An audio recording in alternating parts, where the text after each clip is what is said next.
Welcome back to The Secret Life of Therapists. I'm your host, Dr. Habiba Zaman. I have Kayla Maloney, licensed therapist, right here with me today. We're back. We're back. Yeah. Yes. You always have me cracking up right before we get started. I feel like I'm like, That's the goal. Because sometimes we get really deep and we don't want to like immediately jump into 12 feet, but yeah. It's funny because that's exactly how I do all of my sessions. Yeah. Trauma is my specialty, and most everyone I work with is trauma-based one way or another. And my kids have even commented, they're like, you're laughing so much. Like, you sound like you have a good time, but then you also cry. I'm like, pretty terrible. You have to, though. You have to. Yeah. I feel like we just laugh at how ridiculous a lot of the things are. Yeah. Knowing that it's ridiculous, knowing that it's dysfunctional, knowing that it's batshit crazy. Yeah, just what it is. And you just like you were saying, what did you just say?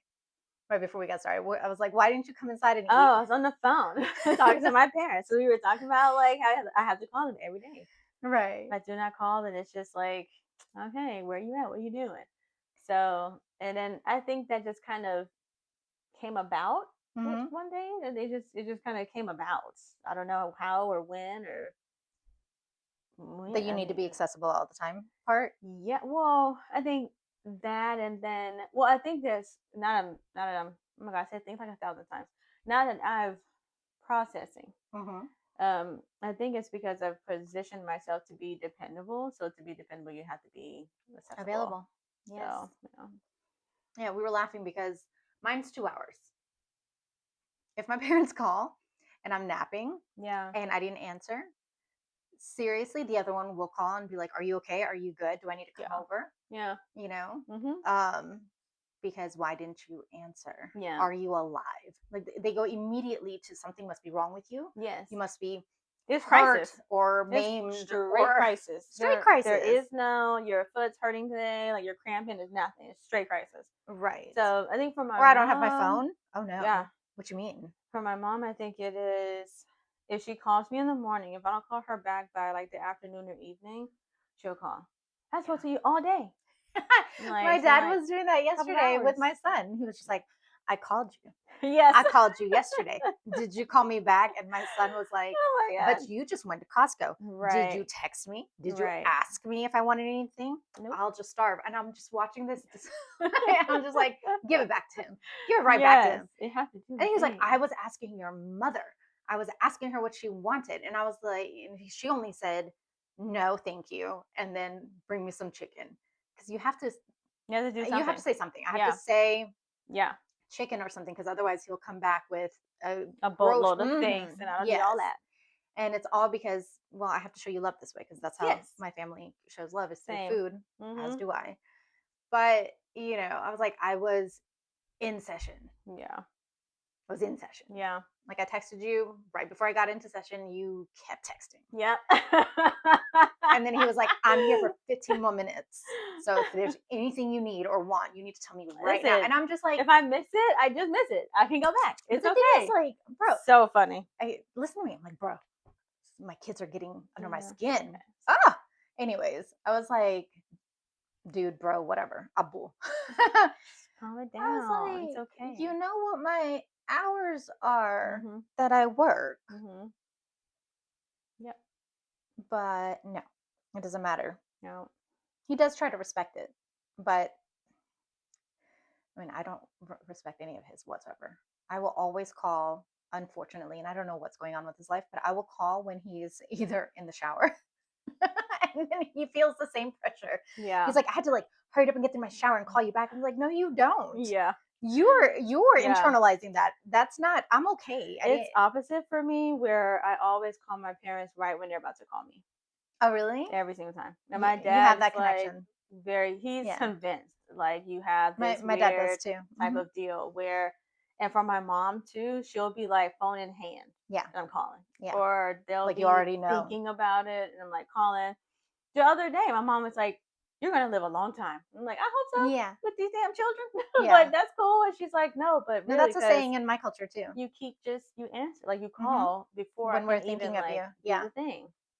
I was like, I don't know, but what you doing? Because the answer is nothing. I know you ain't doing nothing. You're 67 years old. You're not doing nothing. But what No, else? I So call him right as I he's just go. standing in prayer, Yeah. Oh my girl, God. and I know. That's a terrible time. How do you manage that? And he will call back and be like, always, always. Yes. How do we know you are a bad Muslim? Yeah. Because you're always calling during prayer time. I was like, you know what? So, You're right. in I other don't know when the news, prayer times are.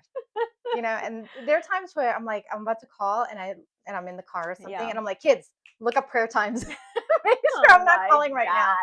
And how old are we? Like 2, Oh, we should be able to do this without any pressure. But no, it's just where it is. We understand it for what it is. but I think that's also why I can't chill the fuck out either. Yeah. Because not only, like you said, the dependable one, Mhm. right? To hold all of it, Yeah. right? Just to be there. But I think I played a role in that also Yeah. after I graduated and became an adult. Mhm. Graduated like college and things Mhm. like that because I went away for college. But that need to fulfill the role, Mhm. as the eldest daughter, Yeah. after I came back from college, like that was already not Yeah. just expected, but I feel like I 100% created this dynamic just as much Mhm. because the more I grew, the more I realized how little emotional support they have, emotional Mhm. understanding they have, Mhm. the ability to I was communicate. just gonna say Mm, capabilities, like right. So yeah. aside from teaching them, Yes. all of these things, I also felt the need to show them that it's okay, Yeah. right? It's okay to talk to me. It's okay to open up to me. It's okay Mhm. to let me be there for you. Let Yeah. me take care of it for you. Mhm. So I feel like I played into it as much as it was expected of me too. Yeah. And I think we do that naturally, especially as adolescents, even children, if you have that experience, but you kind of roll right into that because you're the kid. Like you want to make sure that your parents are okay, The and you caregiver also role. don't want to be, yeah, like you don't want to be a burden to them, especially as you've grown up. And it's like, well, now the roles are reversed where I can take care of myself, I'm gonna take care of you. And I think culturally is a big part of that as well, obviously. But excuse me, I think we kind of automatically roll right into that. It's very opposite for me, where culturally, the elders, yes, do the thing, but I'm I the am the youngest, eldest. right? And I'm the youngest, so It it's was just so different. weird It's very different because for you me. act so much like, firstborn, not Yeah, just the eldest, the firstborn. yeah, which is very interesting because when we go places, they're automatically. So you're the oldest, and then immediately. And sometimes I can tell it makes my sister upset, but I'm just like, no, she's the oldest actually, and then we'll just keep going. But I could just meet them, and within like the 10-minute intro, Yeah. and they're like, "Well, how far apart are you guys?" We'll say, and then they'll say something, something. They'll say, "Wait, are you the oldest?" And then it's like, "Nah, Right. she is."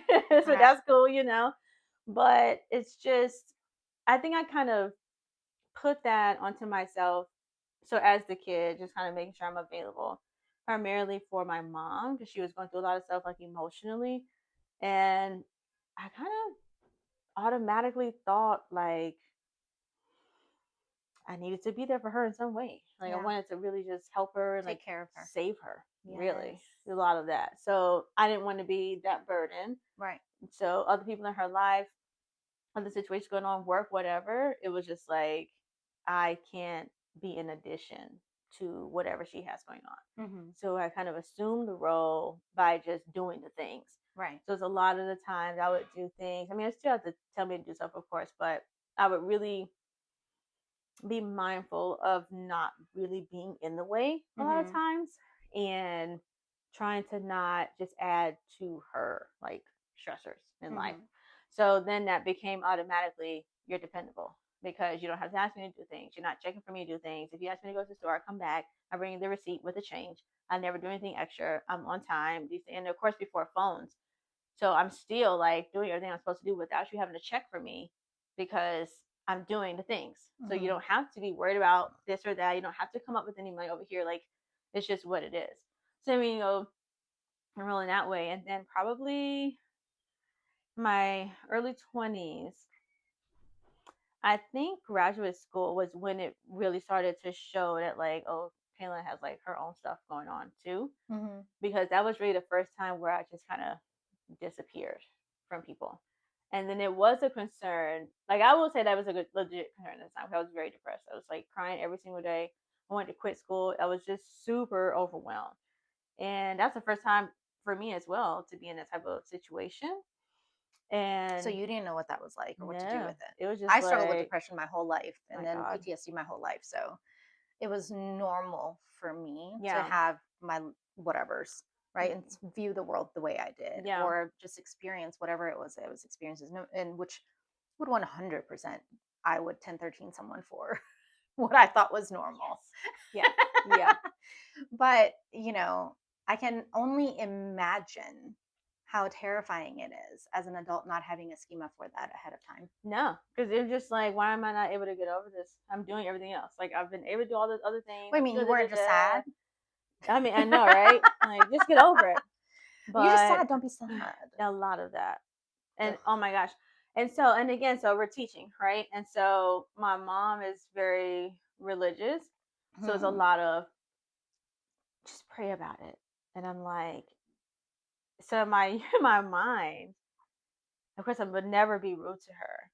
But in my mind I'm like, do you not think I already tried? That's why I'm so sad, because I'm trying other things and it ain't It's helping. not working. Like, I don't know what's going on. Like, my super, like you were saying, your superwoman abilities, my abilities to just keep pushing, it's not working. Like, at this point, I don't even have the energy to keep doing it. So still in the headspace of not being a burden, I just cut off. So then it was like they would call and I just wouldn't even answer the phone. I just didn't even have it in me. And so then it became like, I have to come over your house now because I need to see like what's going on. I was living by myself. I was like on the 5th floor. And so my dad was just like, you sure you all right? Because what's going on? And I'm like, I'm having a really hard time. This is hard. Like, this is hard. I love that he was supportive. I've always heard didn't God give you enough? Yes. Don't you have a roof over your head? Don't you have financial stability? Are you starving? Yeah. Like the worst of the worst, because that's what he has witnessed. Yeah. Right? Not personally in the sense that, that my grandparents were, fine. But that's what we saw. That's what he saw during the war and everything, right? So he's like, it's not that bad. Yeah. So why are it's you? Just cool. What is this? Right. So the need to mask is something I learned so early on. Yes, immediately. Aside from anger, because that just was like it's just right there. My anger's like in the back, waiting to come out. And I'm like, no, it's okay. No, my anger is my go-to emotion. She's the representative that shows up ready to go. It might be. I just shut down. It is down. for me. So it might be for me. I just shut down though. As soon as I'm feeling it, I'm like. But yours might be just like the stoic, I have to in control, right? Yes. Mine is the I'm gonna cuss out everything. You know what? Yes, because I'm often told you're cold. Yes. And I'm like, I'm always told I'm cold. Go outside. Yeah, no, I'm always told that. But that's from a different, because then people who need to manipulate when they don't get their way, and I stick to my guns and I'm not just kind of giving, then it's like, oh, well, you must be cold because you don't understand. Yeah. Right? Because again, all of my life, it's been, I need to do 1, 2, 3, 4, 5, be there for everyone, understand what they're going through. And then when I would get upset about that, because the expectation for me to show up was very different from everybody else in the house. Oh my God. Then it's like, there's zero expectation. Right. Because, matter of fact. because they're not you. Yeah. And then I spoke about this in my last podcast, where the expectation was, well, they're not you. And my friends would do that too. The friends I had were like, yeah, but you understand because you're a therapist. You understand because you studied psychology. You understand because you've lived it. Like, oh my, why is it I have to keep minimizing my needs, right? Yeah. And I can't have a reciprocal relationship with anyone. Yeah. Because somehow I'm on a shelf that I didn't put myself on. Yeah, immediate caretaker forever. Right. Yeah. For everyone. Yes. And it's exhausting and it's ridiculous. And then whenever there was a need, it was completely minimized. Yes. Why? What do you have to be upset about? What do you have to? Yeah. What kind of suffering? Like what? You know what to do. You got this in the bag. And that's why, now my parents are like, don't take on so much pressure. Yes. Right. Immediately. But before it was, why do you look like that? Yeah. It was just like, why do you look like a Oh why do you look my like a god. skeleton today? Yeah. Like, do you not eat? My mom, and this is her way of trying to show support Mhm. of, I see that something is wrong, Yeah. so let me criticize it. Yeah. So she would say things like, do you not take vitamins? Mhm. You're looking like a skeleton, not skinny, Yeah. because that's not what she's talking Mhm. about. The No. hollowness underneath the eyes, right? Yes. Um, or my dad would. I told you this a couple of years ago, where he was like, it could be worse. Yeah. At least it's not Yeah. 1, 2, 3, 4, 5. So the Yes. heaviness I sense in you, get rid of it. Yeah. It's a you put on yourself. Right. So it's my both my parents are that way too. Grew up poverty, so it's just kind of like a. I mean, you have to just. And I think my mom, she just told me this more recently, probably within like the last couple of years, and it comes out every single time it's about children. Mm. That's her go-to because she had my brother very young, zero support, like all the things, right? Mm-hmm. And Mm-hmm. so when she's like, I don't understand when people have children or one kid and they're like, oh, I need a break. Like, I don't, you need to get over yourself, da da da da. So now I have my kid and I'm like, postpartum is high, all the stuff is going on. And she's like, well, I mean, you knew what this was. And I'm like, I did, but also like I'm still really depressed. Like I don't know what's wrong. Like I don't even know how to get out of this. I'm crying and nursing. Like I don't know what I'm supposed to be doing here. And it was just like, I mean, it's just what it is when it comes to kids. Like you don't have no time for yourself. And I'm like, I got so frustrated. And I think because I'm like, of all the things, and not as like a tit for tat, but like of all the things that I'm doing or have done for people, showing up for people, like, how do y'all think I do that? Right. It's not magic. Like at some point, I have to stop too. This hormonal deal, the postpartum, the kid, all of that is way more than I thought it was going to be because we don't talk about that. We don't talk about what to expect from life and all the emotions. So by the time I was there, I was so fed up. I was like, I just want to take a shower. It's been 3 days. I just want to take a shower, but I can't move. So like, I just want to be able to take a shower, and that's it. And it was like, well, I mean, so it was still very much like, you're going to be okay. It's just what it is. Da, da, da. My dad, I think my dad evolved because I was constantly teaching him as I was in school. And my granny, God rest her soul, she was always she was interesting, but she did have an open mind. Mm. So she would be like learning some of the stuff too. And I think that helped my dad to be open as well to there's more to life than just death, basically. And so as I'm talking, and my dad, he would be like, bringing over food. Or he would be like, how are you feeling today? Did you do this today? Do you need me to come do this? Like, he was always just like truly checking in. And it's not that my mom wasn't, but I think she just didn't know how to support because she has never had it and didn't know how to do it. Mm-hmm. So, like, even with nursing, she never nursed. So she even know what a breast pump was. It was just like, what you doing with that? And Mm-hmm. it was like, oh, this is so in the moment, I'm like, what? So another phase of life where I had to realize that you're gonna have to continue to figure shit out. Like On your own. on your own. You have to get it together, girl. I don't know what to tell you. And so that adds to the burden, right? Like, why am I asking for help? Why do I need this thing? Well, not asking. I never ask for help, of course, which is why I'd be like in the situations I'm in. But Why is that? Why don't you ask for help? I'm such a hypocrite. no, I was like, this must be for the podcast because okay. But I think because so I'm gonna go a little Freud a little bit. So I think because as a kid there was a guy that my mom was in a relationship with for a long time, Mm-hmm. and he was very much like giving kids or annoying me vibes, but he Mm-hmm. had kids, Mm-hmm. and so with that, and my mom before him, my mom was always just kind of go go go like thing, like Mm-hmm. you're super militant but always doing. And so a lot of things that we would hear was like, I don't have the time, or I don't have the money, or we don't have the this.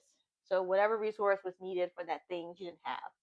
So we kind of automatically knew that like you're gonna have to just figure.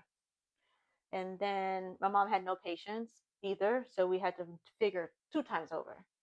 So then she gets with him, and it was just like, figure it out. That was like his motto. Everything was figure it out, figure it out. And it would be like, I'm like 12. I don't know what that even, I don't even know what to look for to fix this thing. So, like, can you just, and then the way he would say things would almost be like, you're stupid. So it would be, well, how do you not know that? Obviously, you need this screwdriver because it's, and it's like, I don't do that. I don't do that. My dad just fixes it and I go back to school. Like, that's it. So I think a lot of that became, and then the relationship they had was very unhealthy. And so there would be a lot of times my mom would just be just devastated. And so I'm like, well, I can't go to you now. How you gonna help me? And you're Right, like because you can't handle it. devastated, right? So like a lot of the, I think just kind of a combination of all the things very young was like, you don't have the room to ask. And I don't think it was intentional. No, Not from my mom anyway. right. But I think and I didn't ask I never talked to my dad because it was like my dad had my sister and I lived separately after some time. So my dad had my sister and he had his whole family. My granny was with him. He was remarried. She had a kid. Her mom was there. I mean, it was the whole tradition. And so, and he's working. Like he had his own business all the way back then. Mm-hmm. Dogs. I mean, my dad had a full life, and this was before my granny even was sick. So it was like, I can't go to my dad because his life is super fucking busy and it's chaotic, and my sister was having a lot of difficulty. So then it And you don't was, want the consequence of everything you were getting when you didn't know what to do.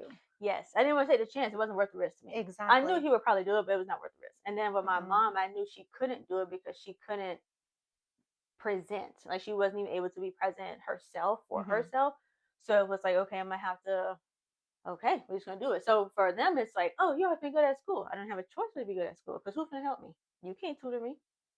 You don't know what books I need. You don't even Right. understand what I'm doing. So I ain't got no choice. I got to learn it. So on paper, it's like, oh, this girl's like Mm-hmm. excelling. I'm in like, and then I get to high school, so I'm in like these AP classes. And again, those expectations from my mom's um, relationship, it was, if you're not smart, then you're an idiot. Right. So all the expectations were like, if you don't have all these grades, you're not going to Harvard, so you don't mean shit. Mm-hmm. So it was like, well, I'm probably not gonna go to Harvard, but I feel like I can still be meaningful, Right. And it was like, didn't matter. Right. So then well, I definitely can't ask you for shit because you're gonna make me feel like shit. Right. So here I am, just like out here. My sister's trying to figure out life. She was very devastated by parents' divorce for a long time. My parents divorced when I was like 6 or something. Mm-hmm. And girl, she was like middle school, struggling still. She hated the relationship that her mom was in, which I did too, but she deals with things very differently. It's Mm-hmm. very hard for her. So for me, I think that was also part of the can't ask for help. Like you can't be two places at one time. And meanwhile, my brother's like over here on like Jupiter, Mm-hmm. just in La La Land trying to figure out his life as well, but completely silent. Right. And so I'm thinking, like, how is he getting through this? Like, how is he getting through life? Well, he's 17 or 16 years older than me, Mm. but like, still, how are you kind of, So I'm thinking, all right, if my brother's kind of figuring it, then like, shit, figure it. I mean, I'll figure it out. I don't know.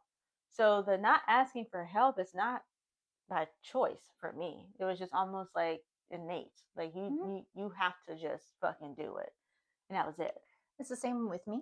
Um, Mine, the as far as education goes, it wasn't you're going to do well because you're intelligent. Yes. It's you're going to. I didn't even think of myself as intelligent, No. right? These days, I'm just like, imagine Yes. how, at least academically, it would have been easier if I believed that Yes. I had the intelligence that I do. Yeah. Just imagine. Oh my Uh, god, that reminds me because I said that to them. I don't think I'm as smart as y'all think I am, girl. yeah, no, not true. Ooh. But it was just expected to succeed. You will succeed. Mhm. Period. Mhm. Um, no other discussion. Yeah. One of the things I talk to my children about is you're going to do the best of your potential. Mhm. Whatever that, if that That's potential really good. is a C, Yeah. because you gave it everything. I remember there was a class that she gave me a C, and I went, I can't go home. Yeah. I can't go home. I had a panic attack and I was like crumbling. She was like, the Mm. fuck, child. Mm. What? It's fine. It's a Yeah. C. It's not that serious. But it was, Yeah. because I can't take that home. Yeah. Right. That fear. And I have abandonment issues. That's also not a secret. Mm. Right. And that's just the aftermath of the best that my dad could do Yeah. with the shitty situation that he was in. Yeah. He gave me the absolute best life that he possibly could. Mm-hmm. And for that was to send a 2.5-year-old on a plane by herself to a different country where the child didn't understand English or speak the language or know the people. Yeah. Right. But in my dad's mind, that was the best thing for me, Yeah. because I'd be surrounded by love. I'd be surrounded by children. My Yeah. cousins were there. Right. We all lived in the same house. There's chickens and trees and Yes. everything versus New York. Mm-hmm. Mm-hmm. Right. Yes. So in a 1 bedroom or whatever, that it's me and him and then his two best friends, Yeah. taking turns trying to raise me, kind of thing. Yeah. Or Kentucky, actually. We weren't in New York just yet. So, that was the absolute best for Yeah. him. And on paper, like you said, that sounds like the best thing to do, Mm-hmm. except for the intense trauma Yeah. and the residual trauma I have now. Right. And one of the things is, if I don't live up to the expectation, he'll send me away again. Wow. Yeah. Oh my gosh. So every decision was, don't let me go. Mm. You know? That's heavy. But you've seen this with me and my kids. I freak the fuck out if I'm going to be late coming home. Yeah. Like, one of my girlfriends, Marissa, she's actually going to come over and hang out next week. She lived in the neighborhood, and the kids would come down, and I would call her, and I'd be like, girl, can you just stay there with my kids? And I'm like, right, like getting into this neighborhood. And I got there before the bell rang. Yeah. But the sheer panic that I had, if the kids come down the hill and I'm not there, Mm-hmm. they would feel what I felt. Yeah. And my life's mission as a mom is my children will never endure what I did. They Yeah. will never feel what I felt. Isn't that crazy? Like, you can know that it's not a thing, but it's the Doesn't drive. matter. It's Thank you, just subconscious. Like you the said, Freud. drive. Yeah. I mean, it's there. It doesn't matter. Like, it's Yeah. always going to be the gas. Yeah, because that's what, there are certain fears I hold on to Yeah. intentionally, Mm-hmm. which is dysfunctional. Like, not in denial about how It dysfunctional it is. definitely is. And But it's so hard to drop because the consequence is so massive. yes. It's like, I will eat it. Whatever. See, I'm I have to. afraid that if I let this fear go, then I will inadvertently cause some kind of hurt to these kids. Yeah. Right? That I don't mean, but what difference does it make if you mean it or not? Right. Because I live the consequences of the choices my parents made. I was going to say, like, that's their thing. That's what we're doing. That's what we're living with now. Like, right. Do their best, and how we respond to it or how we deal with it is what it is. But I think right. it's always just so interesting of how our own experiences, we can't, some of those things we really can't, like, I really cannot drop some of it. And I know it. Yeah. And you'll tell me, like, girl, you do. And I'm just like, Me? I can't. And so much so, girl, my dad told me before, he was like, you need to be single. And I was like, that was rude. He's like, you be single. Because you can't, this is not going to work. I was like, whatever.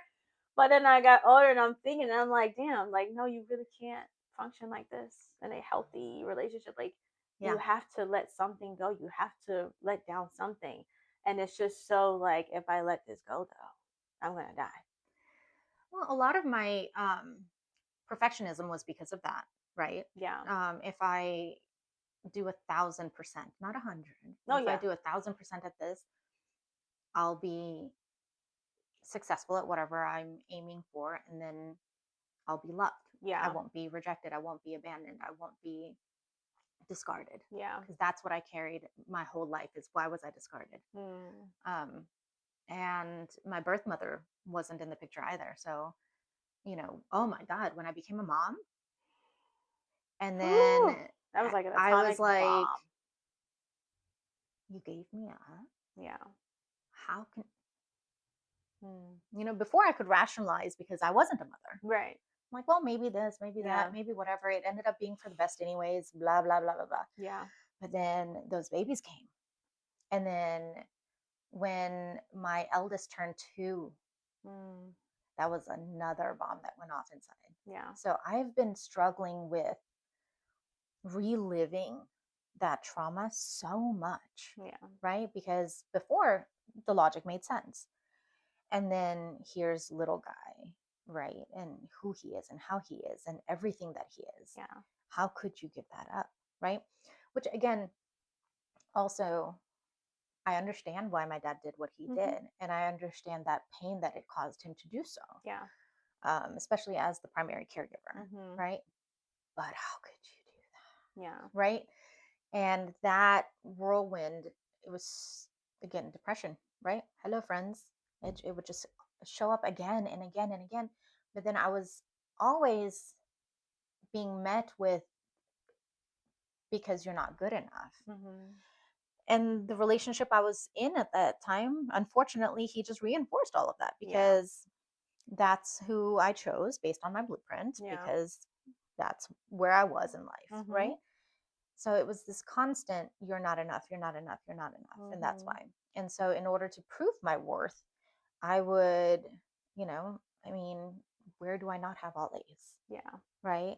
Yeah. Undergrad, grad school, doctorate.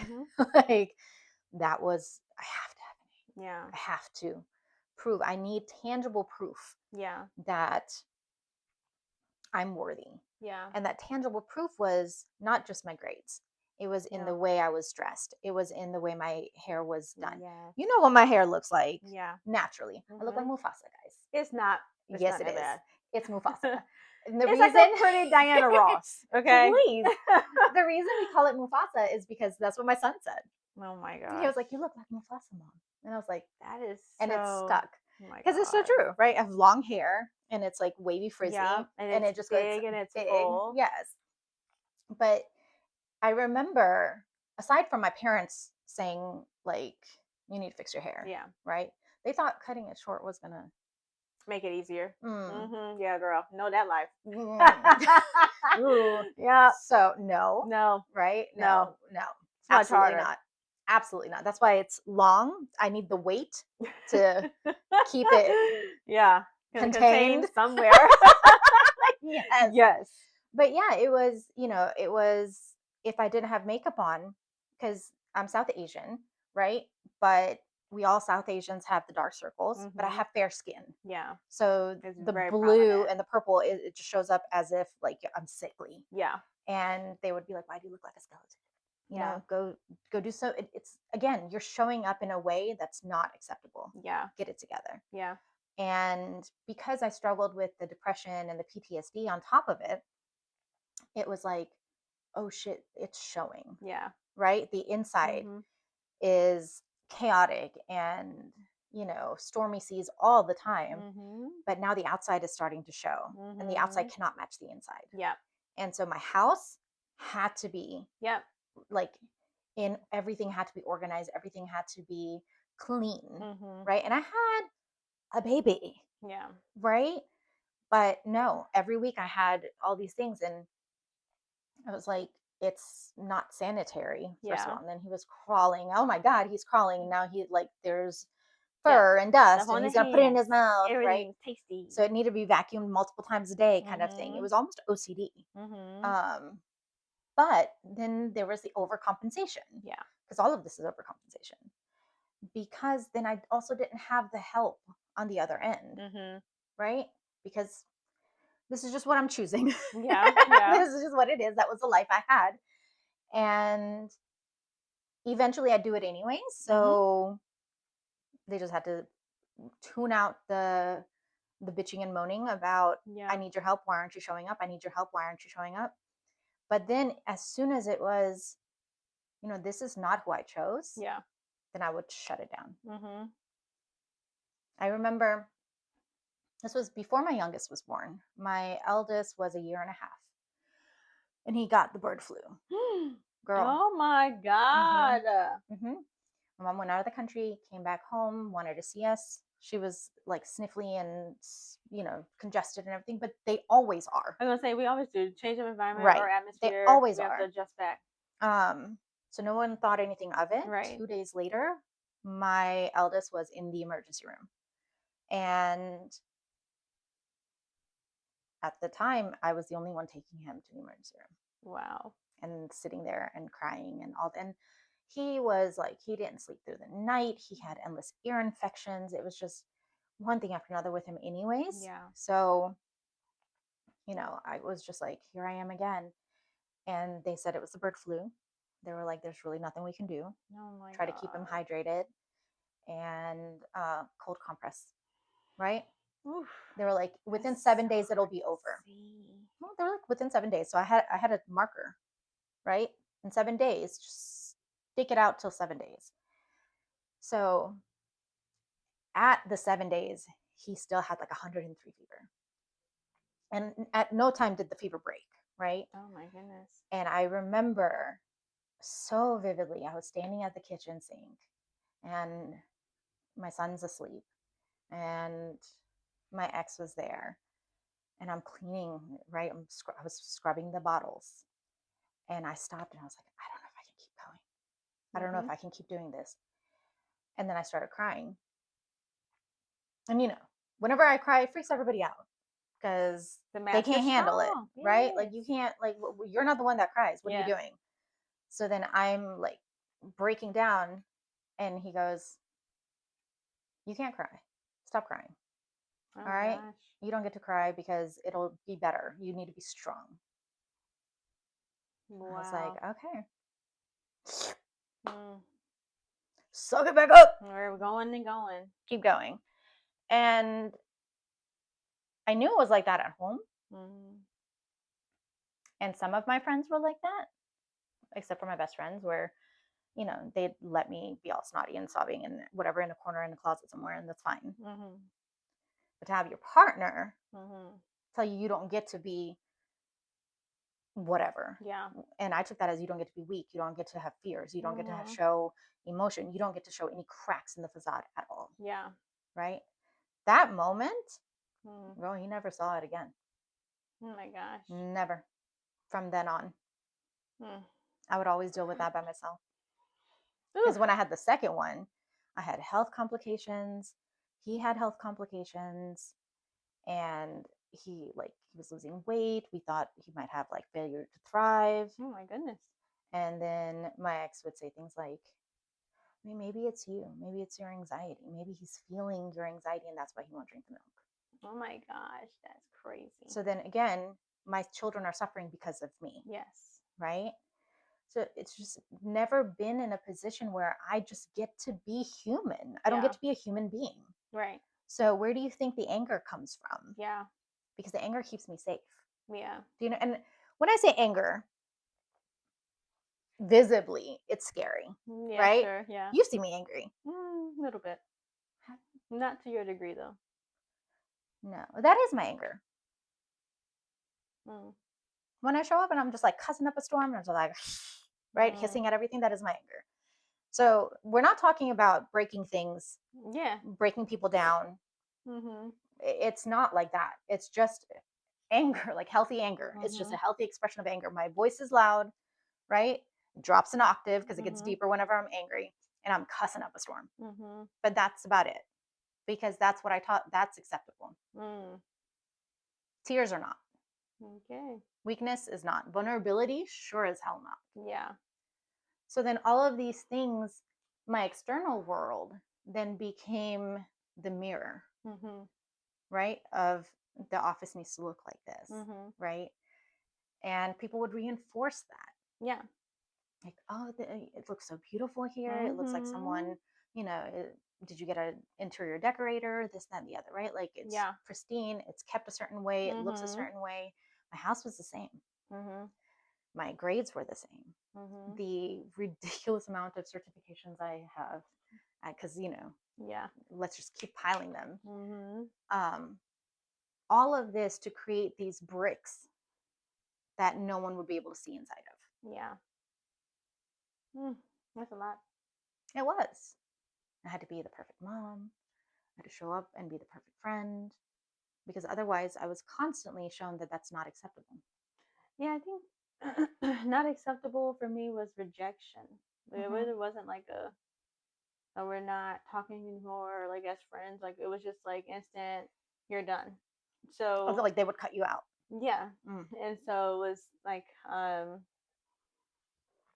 no real like option, I think, because like of course as a kid you want friends, like they're Yeah. valuable, and I think I kind of learned. So my friends, like when in high school, they used to call me mama because I was always just so on it, just like that much. And then it would be like, and then my motto was, I don't have to dress how I look. So some days, and I was feeling really bad, and I was like, had a high school boyfriend, whatever. He was absolutely horrendous, and every day was miserable. So it Mm. was like, okay, so I don't have to dress how I feel. So we're gonna just because my mom was to the motherfucking T. She could be in a magazine literally Mm-hmm. from the shoes all the way up. And it was like I've never seen her not dress to the T. Mm-hmm. But she would be dead as hell inside. Mm-hmm. And so it would just be like, oh, okay, cool. So like you just have to keep doing. Like you just have to keep doing and Mm-hmm. keep going through life. So that was a part of the That was my dad too. understanding for me in that way. My dad was like that. My dad, he goes to the airport even still. My sister like laughs at us. I will go to the airport looking like this. Yeah. Not anymore. Maybe the last 5 years or so. Yeah. I just COVID. It's Yes. like, and I can't. No. But my dad will still go to the airport like he's going on a 24-hour flight to Bangladesh. And he is in loafers. He is in nice pressed jeans. He is in a button up, Oh my right? goodness. Not flying first Yeah. class, but that's what was expected of me, Yeah. and so we would fly together. I remember 2019. I think that's when she graduated for my sister's graduation, and we were all flying to New York, and I'm in kitten heels and a long summer maxi dress. My dad is the way he is, Mhm. right? And my mom and my sister like comfortable, Mhm. right? Yeah. You could just tell the ones who are so afraid of being seen Yeah. as something might be amiss, Yeah. right? Mhm. And I carried that for so long. Yeah. I did for a long time, and I think now with so I've always wanted to have my hair locked, like always. Yes. But my mom, I would never forget. That's why I wanted to lock when my dad locked his. I was like, ooh, I want to do it. Like my granny had locked hers. Like obviously it's like a part of the culture, so I was like, I want to do it. Yeah. And my mom immediately was like, no, you need to have straight black hair, and that's it. Yeah. And it would be like, okay, but like it's cute. Like I have aunts, hair to be really fucking long. I was like, oh my gosh, I was just fascinated with it. But my mom made it very clear that my life would be nowhere. Yeah. If I did it. So I couldn't do it, so I didn't do it. Right. So years later, again, 20s, I had a hairstyle. It was called like Senegalese twists, or like just big kind of like two strand twists. And they kind of like remind you of like a lock style. And so my partner was like, have you ever thought about just locking your hair? And I was like, yeah, for like ever. But I could never do that. My mom would kill me. It was the first thought I had. Mm-hmm. And he's like, okay, but like you're grown now. So you can decide if you want to do it, Right. And I'm like, in my mind, I'm like, yeah, but I never heard of it. I was like, you know what? Yes, I can. I Right. can. And I think that's when it started for me of like, I can start to do things without thinking so much about how other people are going to be Perceive it. affected by Yeah. it. And that was rough. So me locking my hair was not a style. It was never a style. Yeah. I think I always understood it why it was important for us as a culture, but from a personal sense, it was like I am breaking through this lesson that you have to look perfect. Yes. So to grow Oh. it out, you're gonna have the ugly stage. So it's just looking like Right. whatever. And my mom would tell me flat out, I miss your hair straight. Like this is Yeah. cool, but I Yeah. really wish you would just go back to having like straight hair. Right. And so I think it kind of forced me to become more out of my shell. I still really struggle with help. Like even now, if whatever I ask my partner, he'll do it, but I don't ask. And so my dad is like, you need to be asking for help. And I'm like asking, and then if they don't do it, and I'm let down. I feel, isn't that worse? Because then you get mad at yourself. Yes, I do. I struggle with that because I made myself vulnerable. Yes, I took on the consequence of putting myself in a position to need the help. Yeah. And then you don't show up, and then you prove to me that I shouldn't even ask. I shouldn't even ask. Why not waste my Because time? now it's bringing back that same wound of, if I ask, I'm going to be unloved. Yeah. Or I'm not. I'm just gonna be taken care of. I think it's what it was for me. I can ask you, but you're not gonna do it. Right. And mine is more, I'm unloved because if I was loved, you would see that I'm struggling and that you would show up to be there for me. Yeah. So I clearly don't matter enough to you to be there for me. Yeah. That's the replaying of that belief system. I've definitely been there before. And now it's just like, ooh, I feel like I could just walk off the earth right now. Because why? What are we doing? And I think still a lot of that was still childhood. Like my mom's really big lesson for us was nobody's going to be here for you. So you need to figure. So then when she started dating this guy, it's like, oh, I guess she's right. Yeah. But she didn't have college education and things like that. So it wasn't like she could just jump out and do these works and jobs and stuff. And so, I mean, this is their reality as, as being here and in the culture that they're in. Yeah. I know I can't speak for your mom, but my dad, he came here at 18. My He dad left did too. war, right? Which had happened a few years before that. Ran away. Like they sent him over here. He's to study and all of that, to have a better life and everything. And then he's in Kentucky, right? Looking straight like he's from Taliban. Yeah. Long hair, curly hair, dark man. Yeah. Right? Beard. All of that. Do you know what I mean? So like, it was not a welcoming place. Yeah. Of all the places. I was gonna say, like, that's what you. But well, how would he have known? Right. Right. Yeah. But that's where he's going to school, and he really had to embody the only way to be safe is to show that I'm intelligent, that I'm capable, and you don't see past the cracks. Yeah. Because he was on the receiving end of so much, right? With his professors, with the people that he lived with the people at the dorms, with the people at the university. Like, he went through so much for, being everything that he is, right? South Asian, Muslim, to all of it. So he wanted to make sure, just like with my children, I never want them to endure what I did. Yeah. But the reason he taught me to do this dysfunctional ass shit is so that I would never have to experience that kind of racism and rejection and being undermined at every turn. Still am. Yay. Right? But that's another podcast. Yeah. But that was why. Grow a thick skin so they can't see through it. Yes. That was always the message. But how it was taught, I was not receiving it that way. No. So it was like, okay, cool. So even now, my family, they're even say like, oh, if Kaylin's upset, you really fucked up. Because I just learned so much to just keep the mask. If you wear the mask, it rolls off. Just wear the mask and it'll roll. Like, goes through it. Yeah. You're not affected. It rolls. Yeah. So I just kept the mask and I just keep it moving. And so it's like I'm not phased. And sometimes I would wonder, like, is that why I feel tested a lot by people? And sometimes I'm like, are you testing me? And I think I'm being tested because you're trying to see what's behind here. And it's not nothing that you want to see. Take what I'm giving you.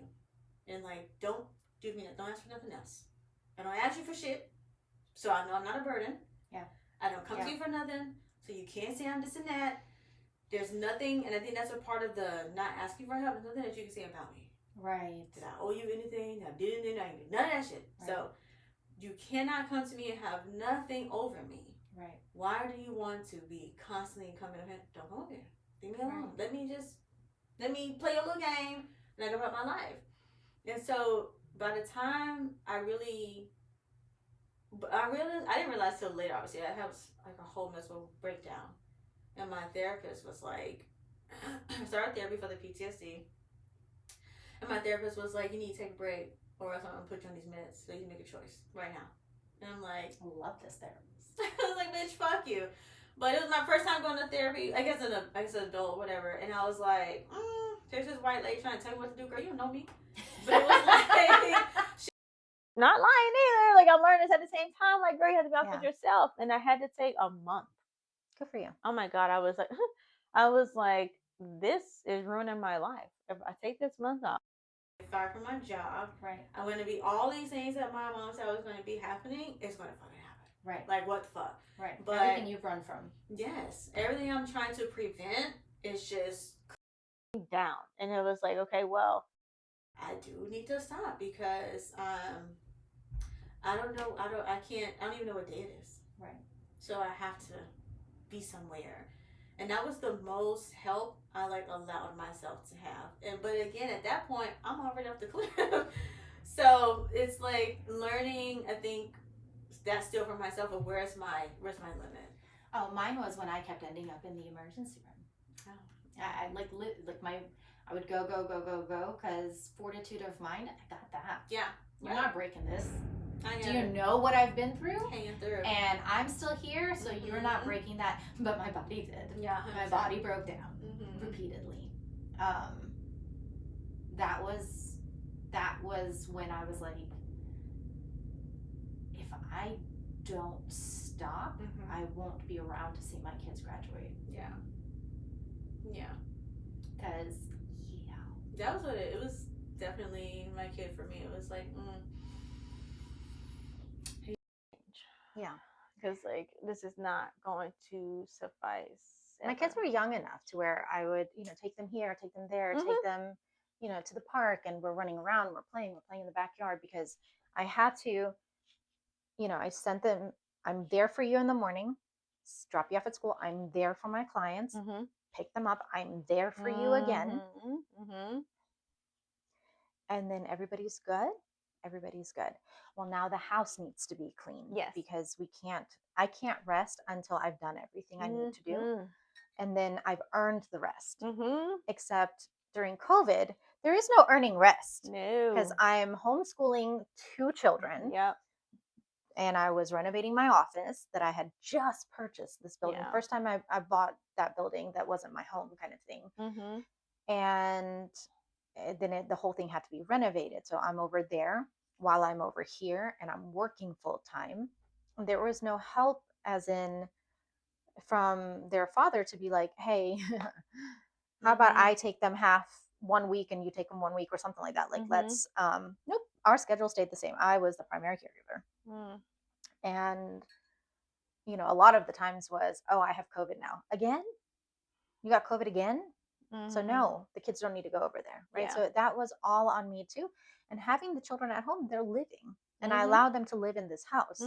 So I could clean up, and 30 minutes later, they're living in it. So nothing is clean. Yeah. And again, my health just kept, one of my colleagues, she would say, you're hitting a brick wall. Like, what are you doing?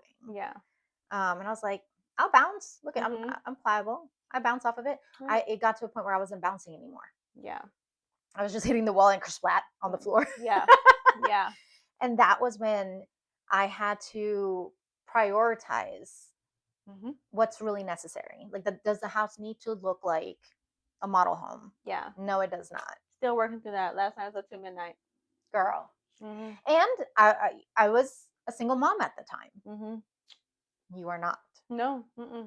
And it's like, even still, even if they're doing their thing, in my head, I'm like, okay, but we have like these things going on, like whatever, like there's, I don't know, other dishes to be put up, or I need to cook, I haven't cooked in a week, or like we have to make sure this is this, I did make sure she has to go for school. Like my mind is always on to the next. And then like it just never truly crosses my mind to be like, I could ask for help, to just be like, oh, do this part and I'm gonna do this part. I could, but it just never does.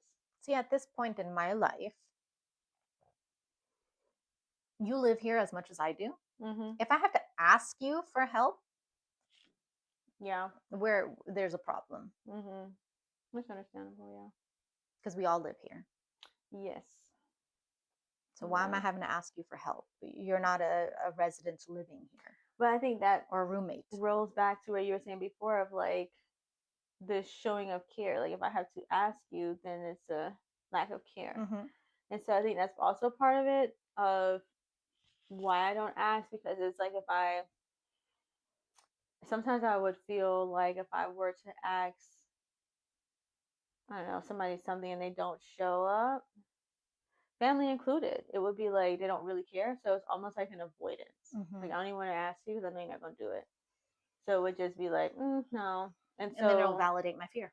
Right. So I end up kind of keeping myself in this unhealthy cycle, because I'm kind of fighting against both of those things. If I don't want to do it and you turn around and don't do it, or I don't want it to be like I'm doing too much, and you think I'm just needy, or I'm getting on your nerves, or I'm some type of problem, essentially.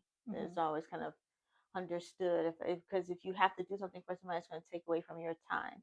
And so my mind was always like, nobody has time to give me, so I can't ask. This is sustainable.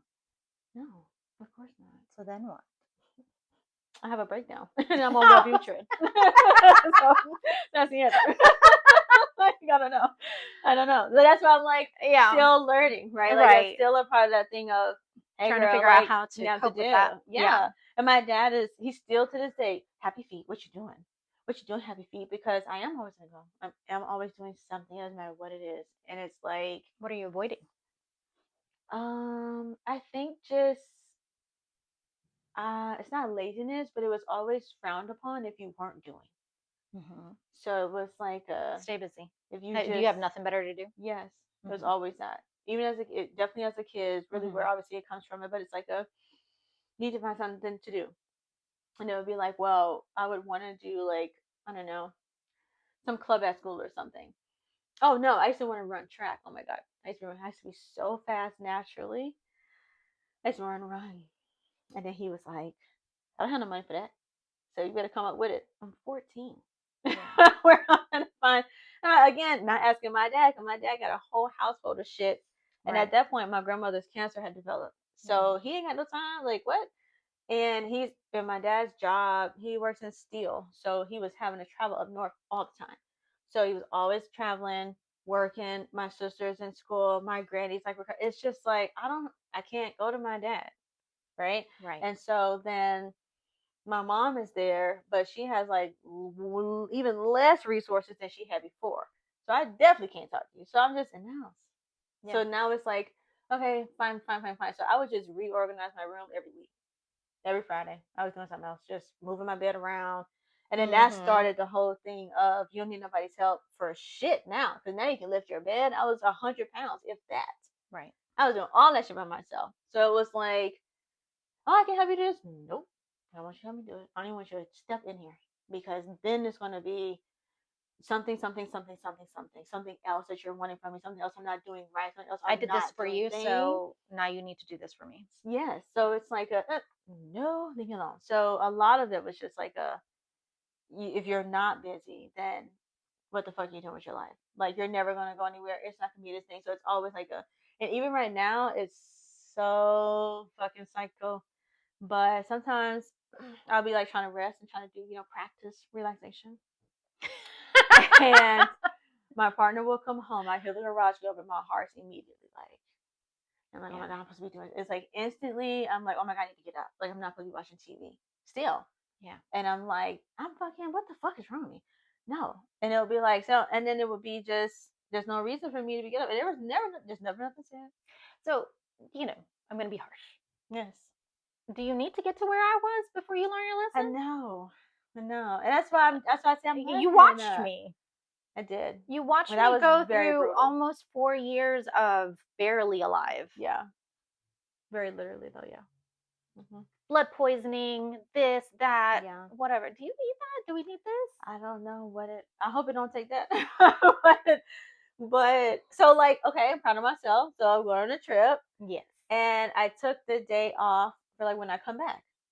Yes. I've never done it. I feel so guilty. I'm so tempted to work. I'm like, it's okay. I can check You emails. know, I used to do that. I had to I go hate all the it. way up until and like add the people from the day that I will be Yep. missing onto that day. And then Yeah. So I'm trying. Yeah. But I don't know. I don't know what it will take because I think because I don't. Well, you have to push that your line of risk, of tolerable risk. Yeah. You have to push that line and see that nothing catastrophic happened. Yeah. I think that's the deal. But how would I know what's gonna look like?